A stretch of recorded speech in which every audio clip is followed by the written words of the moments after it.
Okay, dear Microsofties, so we're again here in Washington DC for the last day of Microsoft Inspire 2017.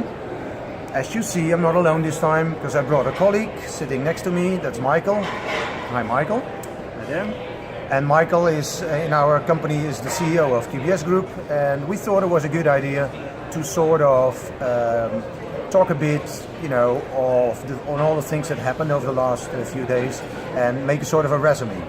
So, Michael, what if I start with you? You've been in many sessions, you've had lots of conversations. So what do you think are the most remarkable points for Dynamics partners that you've seen and heard these days? It's interesting because I would say there wasn't that much on the product side that I really felt like surprised. With one exception, we got to see for the first time from Dynamics 365 Business Edition the marketing solution. Yep. And I felt it was awesome. I mean, the look and feel and sort of the scenarios that it enabled, unfortunately it only comes in after fiscal year 18, so we have to wait a bit. But I found that was good. Other than that, there wasn't too much product things really going on. But there was obviously a lot going on in terms of the change of Microsoft's go-to-market and the Microsoft organization and how partners need to find themselves in this go-to-market and find themselves with the right person that they should talk to. Yeah. Moving forward. That was a bit of a strange situation where everybody was wandering around here, so who should we talk to when I come back? Okay, so I covered the reorg a few times already in the previous vlogs, as you have seen, dear listeners. But what do you think, Michael, in your perspective, what's the impact of this reorganization, let's say on an average Dynamics partner in wherever part in the world? I think that they will find less dedication to Dynamics because there will no longer be somebody that has only Dynamics on his or her agenda. Mm-hmm. At the same time, so that's probably the things to consider. And the other thing is that people will expect that any partner has a larger agenda than just one workload. Right? Yep. So I think people would love to always have a discussion, okay, how do you then move into Azure? How do you move into the productivity side of it? Yep. Yep. So I think that's probably the expectation people should have.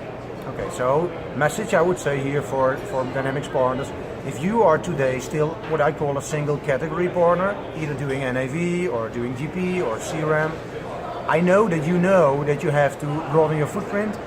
We all know that the strongest in the Microsoft offering is the Microsoft stack. So I would say here's a clear call to action, because I had an interview this morning with Jeff Edwards. You can read more about that in our business report. He is responsible for strategy, for Dynamics strategy, and he said, as a Microsoft partner, Microsoft Dynamics partner, you could expect not to talk with a Microsoft Dynamics contact person anymore, but you will talk with a Microsoft contact person.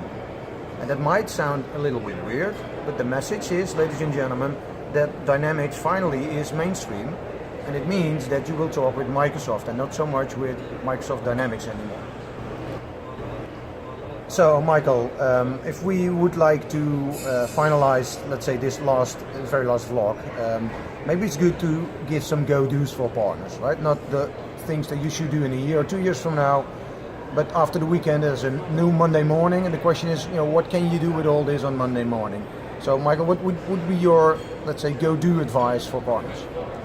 I think my first advice would be try to come up with or do your own Dynamics 365 agenda, right? Because you have to find out what you want to do moving forward with your own IP. Yeah. What's your sales model? Do you continue with what you have? Do you want to switch completely to cloud? I mean, define the strategy. I think is always the first step. And I think now that the product really becomes available in the market, now's the time to finalize if you have not done so. Okay, good. I would say marketing was a very important message here also. Yeah. And marketing, but also product marketing. So any advice on your side to go-dos for partners?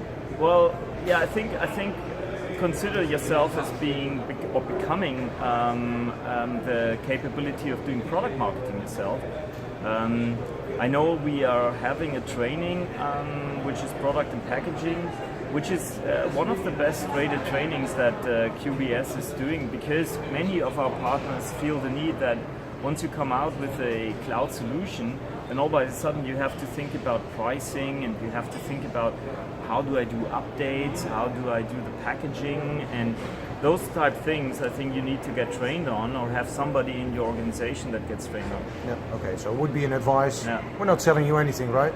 No, never. Would be an advice to check our website, and if they're not scheduled in your country or in your language, then please contact your contact person at QBS.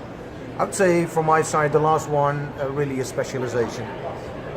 I think Dynamics 365 is mainstream. We said that before, but it will mean that your competition will be 3, 4, 5-fold of the competition that you have today, single category, either NAV or CRM. So specialization for me is really one thing, and I know a lot of you already are specialized because I know a lot of you went through my training.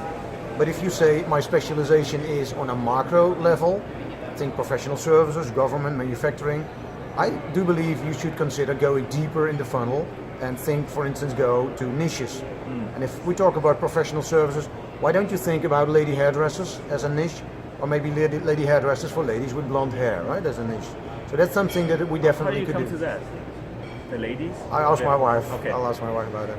Okay, ladies and gentlemen, I think we should finalize it now. There's 2 more calls to actions, as I repeatedly said to you this week. So next Monday, which is July 17th at 4 o'clock Central European Summertime, I'll do a QBS Talks webinar, which talks about Inspire and all the things that are important for you. Then we have a little bit more time than in vlogging, because again, my 14-year-old said, don't make it too long, Daddy, it's a vlog. But in a webinar, we can talk for 45 minutes on the most important things. So if you're interested, it's for free. Doesn't happen a lot with Dutch people, so take the chance now. You can register via the website from QBS. It's qbsgroup.com. And secondly, I can't just leave it aside. We will write a business report since 2004, and I've asked some help from colleagues like Michael and some other colleagues to write a chapter, so it's not just me alone. Have I committed to that? We'll talk about that. And the report will be available mid-August. It has a fancy price. It's only a part of what you should have paid when you're here. So my advice is go see and get yourself a copy. So that's it from Michael and myself here from QBS Group in Washington. Wish you all a great summer and see you soon.